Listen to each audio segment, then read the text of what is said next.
So for solving exponential equations, we've already looked at some techniques to do that. We solved some exponential equations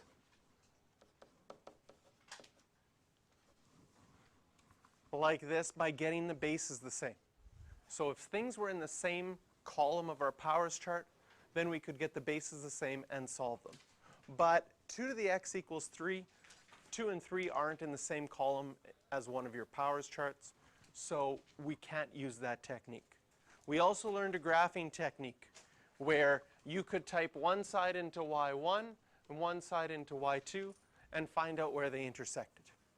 What we're going to learn today is the algebraic technique for solving these. So the algebraic technique uses the idea of the inverse. How do you get rid of an x in an exponent? You do the inverse of that. So it's going to use logs. And if we're going to write down the steps, and you have all of these examples worked out in your handout, so if you want to just watch, you can, because you've got all these notes down already. The steps, if you want to write down the steps, you could do that on your paper.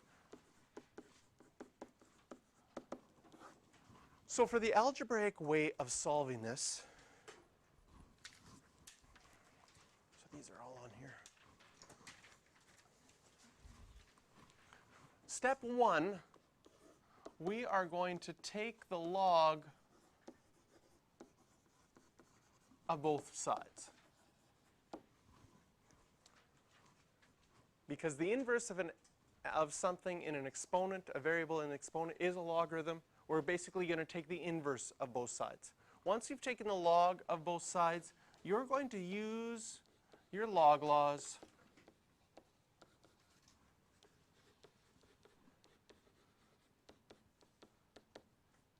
to get the x out of the exponent.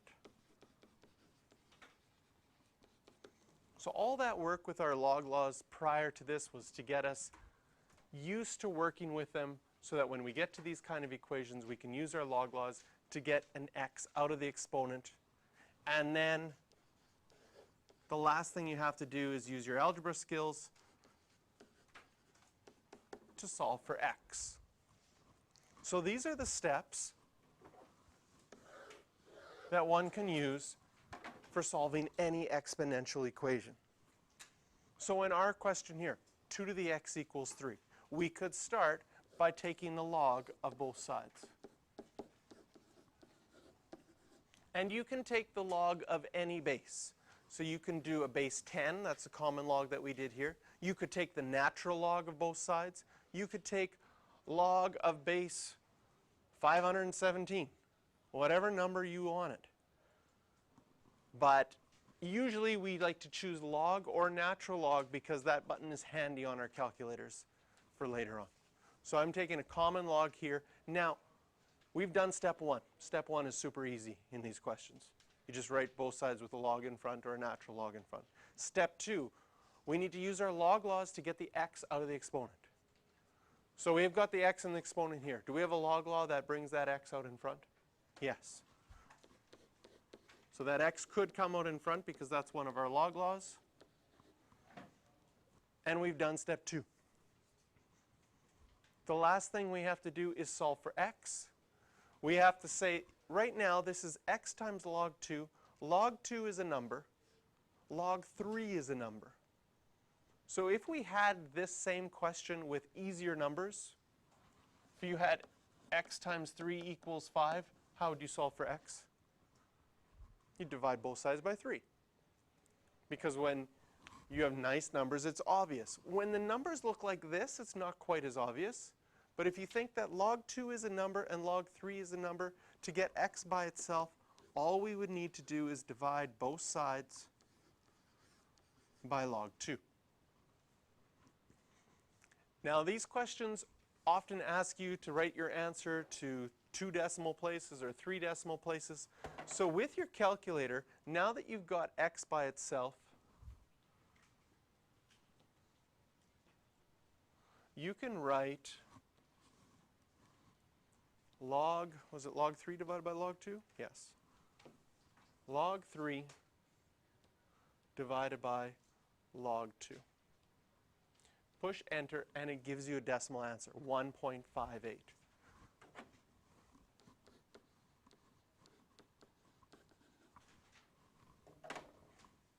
Now, if the nice thing about these questions is you can always find out if you're right or not, because you can store that answer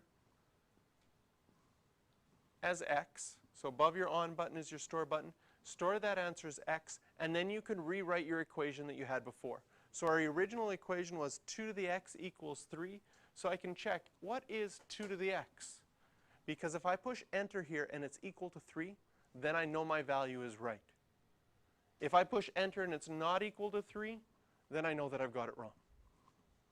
So once we get our answer, we can check, and we'll know for sure if we're right or wrong. So a lot of people really like these questions because on a test or a quiz, once you're done the question, you know if you're right or wrong.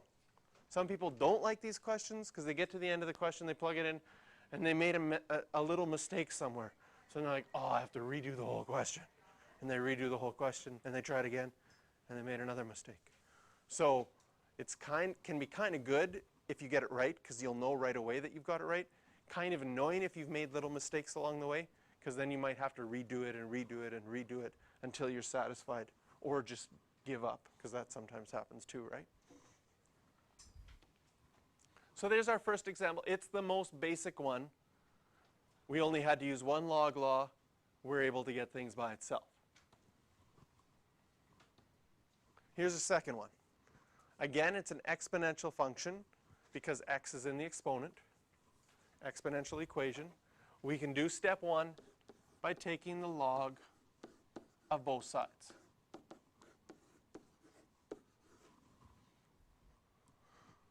So log 2 times 3 to the x equals log 5. Now, in this one, the number one mistake that students make is they want to bring the x in front of the log right away.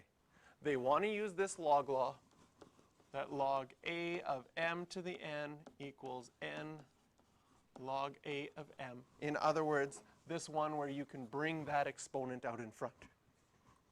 Now, the reason we can't use that log law yet is because this only works if the exponent is to the entire base. And in our question, our exponent is just to the 3. We've got 2 things in here. In fact, it's 2 times 3 to the x. So we have to use our log law first with multiplying. And we would write this as, well, if I multiply inside of a log, that's the same as adding.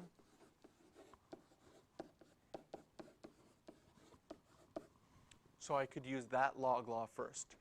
And now the x is an exponent to the 3 only. So now you could bring that x out in front.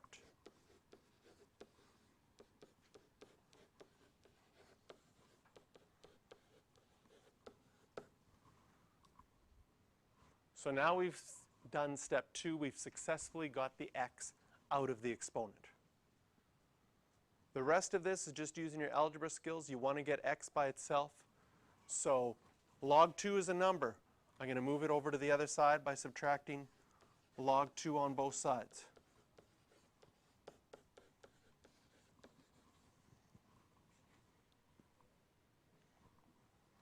Log 3 is a number. So if I wanted to get x by itself, I could divide both sides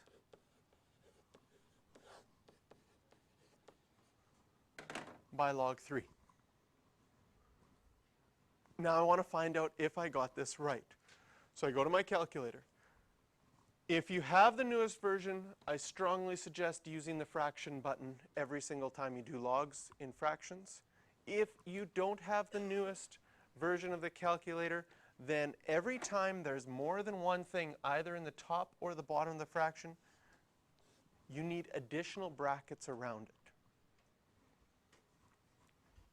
But if you use the fraction button, you can type it exactly as you see it. So I'd have log 5 minus log 2. And notice that when you push the log button, a bracket automatically appears. So you do have to close that bracket at the end, divided by log 3.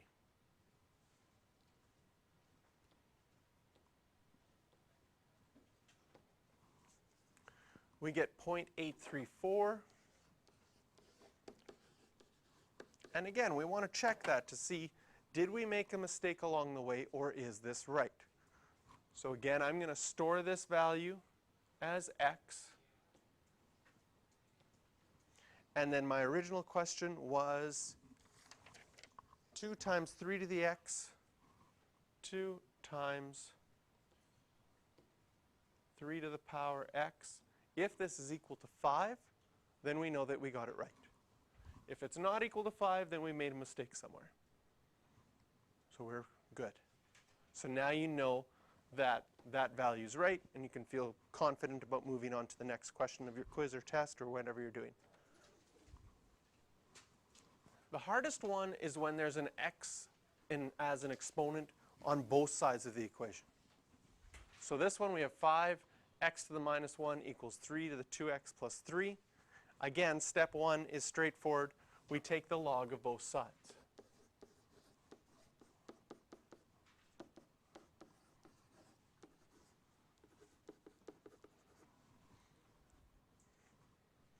So the question you have to ask yourself, can I use the log law to bring this exponent, the exponent here is x minus 1, can I bring that in front right away, or do I have to use another log law first?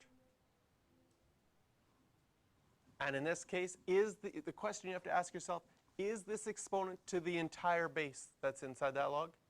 Yes. So that x minus 1 could come out in front, and because it's more than one thing, we need to write it out in front inside brackets. Is the 2x plus 3, is there only one base inside that log? Yes. So we can bring the 2x plus 3 out in front. The next thing you have to be able to do with logs is recognize when something's a number and when something's not a number. Log of 5, is that a number? Can you estimate it? What's it between? 7 and 8, 3 and 2. Mental math. Estimate. Log of 5 is between what two numbers? Okay. What is log of 5 asking us? What's the base? The base is 10, right? Because it's a common log. So it's asking us 10 to what power is 5? What are some of the powers of 10 that you do know? Do you know 10 to the 1? That's 10, right? So it's got to be less than 1 because 10 to the 1 is already 10. What's 10 to the 0? 1. So it's going to be, log of 5 is a number between 0 and 1. But it is a number. And anytime you have a number outside of brackets, what can you do with that number? You can distribute. And so we will get x log 5 minus log 5. And same thing on the right-hand side, log of 3 is a number, so we can distribute. So we'd have 2x times log 3 plus 3 times log 3.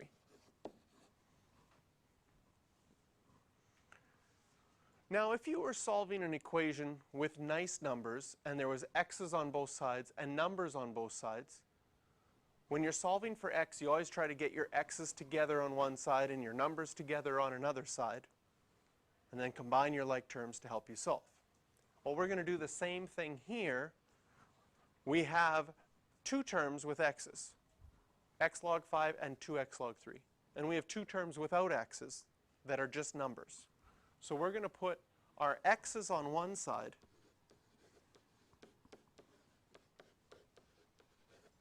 and our numbers on the other side. So we're going to add log 5 to both sides.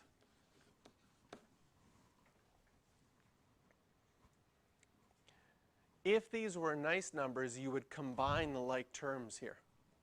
Like if it was 2x plus 5x on one side of an equation, you'd just make that 7x. And then you'd be able to divide by 7. But these aren't nice looking numbers. So we're going to have to use some other algebra skills that we have to get x by itself on this side. What can I do if I have an x in one term and an x in another term? I can factor it out. So if I factor it out, Well, I'd be left with log 5 in the first term, and I'd be left with a 2 and a log 3 in the second term.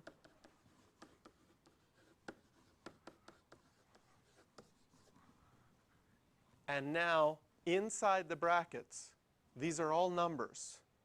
And numbers added and subtracted together will give you another number. To get x by itself, we'd have to divide both sides by log 5 minus 2 log 3.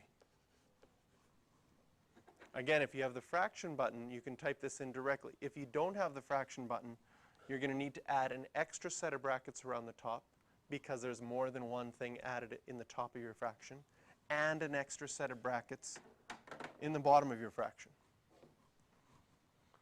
So using your fraction button, we had 3 log 3 plus log 5 divided by log 5 minus 2 log 3.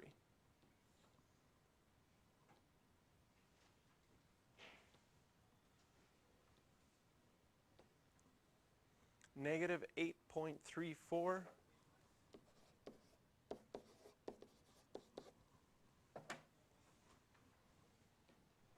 So again, we're going to want to check, is this right or is this wrong? So we're going to hit our store button. We're going to store it as x. And this time we had an x on both sides of our equation. Because in the original equation, the left-hand side was 5 to the power x minus 1.